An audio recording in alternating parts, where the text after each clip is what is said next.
I mentioned one of those big games in League One. It's the game at Griffin Park because Brentford in 6th and Swindon in 3rd both have the chance to play catch-up on the top 2 with Doncaster and Sheffield United's games being off tonight. Can Brentford or Swindon benefit? Johnny Phillips. Well, there's been no dilly-dallying as far as Swindon are concerned. They've started the game really, really well. They've forced 3 early corners that Brentford dealt with them. An early shot from Jay McEverley from about 20 yards out, straight into the hands of Simon Moore. Just moments ago, some great play by Gary Roberts down the left side. But the Scouse winger's cross only found the arms of Moore. So Brentford haven't got started at all in this game, but it is still 0-0. Right, let's get back into the games in League One and to Griffin Park. Brentford in 6th up against Swindon in 3rd. Swindon has started brightly. Has that continued, Johnny Phillips? It has. Swindon continue to dominate possession and certainly having most of the ball in midfield. But the best chance of the game so far has just gone to Brentford. It was a route 1 ball out of defence. And Clayton Donaldson managed to nick the ball past Aidan Flint, his marker. He had a clear run in on goal. Wes Foddering, the keeper, came out. But Donaldson just toe-poked the ball past him. And it went past the post as well. A glorious chance there for Brentford and sums up their problem of late. They can't score. Still 0-0. Right, let's get back to the game at Griffin Park and see what's happening. Are Brentford starting to exert any authority in this now? Johnny Phillips.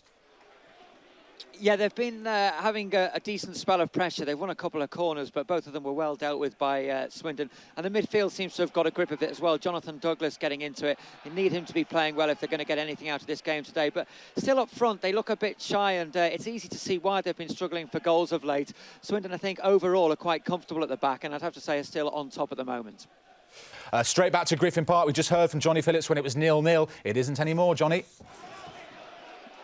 No, and it's a terribly sloppy goal to give away as far as Brentford are concerned. Harley Dean trying to bring the ball out of defence to Brentford centre-half. He just dawdled and dawdled and dawdled on it, and eventually Gary Roberts nipped in, took the ball off him, and then played in a nice pass to Simon Ferry, who'd made a run through from midfield, untracked. Ferry dinked it past one player and then fired into the bottom corner, giving Simon Moore no chance in the Brentford goal. Brentford have handed that on a plate to Swindon. Swindon have the lead here. Simon Ferry scoring in back-to-back games for the first time in his career. He puts them in front, and at the moment, if things were to stay the same, they would move up to 2nd. Reminded that the top 2, Sheffield United and Doncaster, not playing this evening. Their games called off this afternoon due to the wintry weather. Morecambe, Northampton, that is goalless in League 2, and Brentford are behind at home to Swindon at half-time. Let's hear about a chance, actually, just before the break. Johnny Phillips can tell us about it. Yeah, Swindon could have gone further ahead, actually. Gary Roberts has been a real shark in attack as far as they're concerned. He seized on that mistake to set up Simon Ferry for the goal, and then another bit of dawdling at the back, and in nips Roberts, and this time his shot hit the post. It could have been a real joy for Kevin MacDonald and his men there to take a 2-0 lead into half-time. As it is, they're just 1 goal in front.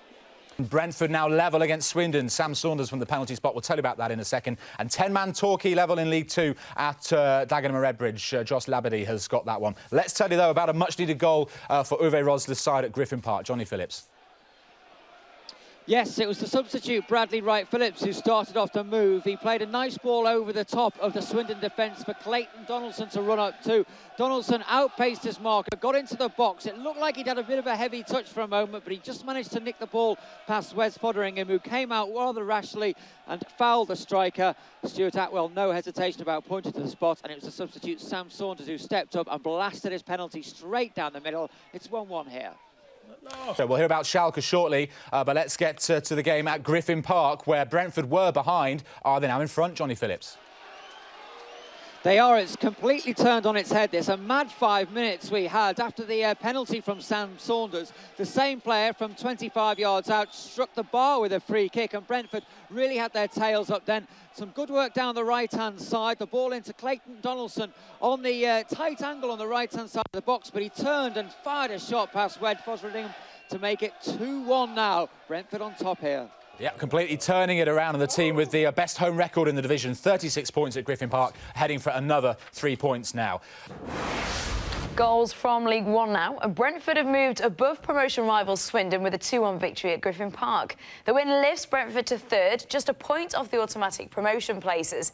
Swindon are a point further back. The top 2 didn't play. Both their games were postponed due to the bad weather. Well, Swindon went ahead when Gary Roberts stole the ball from the Brentford defence and found Simon Ferry.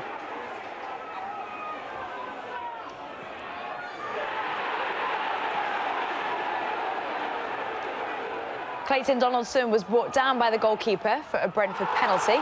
20 minutes from time. Sam Saunders scored it to make it 1-1.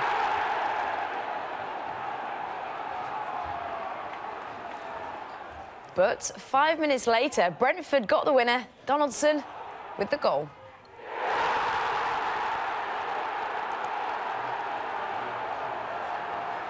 Fellow promotion hopeful Swindon suffered their first defeat under new boss Kevin McDonald, despite taking the lead through Simon Ferry. They conceded a penalty before Brentford striker Clayton Donaldson hammered the winner to leave the Robins fourth in the table and much for their manager to ponder. Damien Derrick, BBC Points West.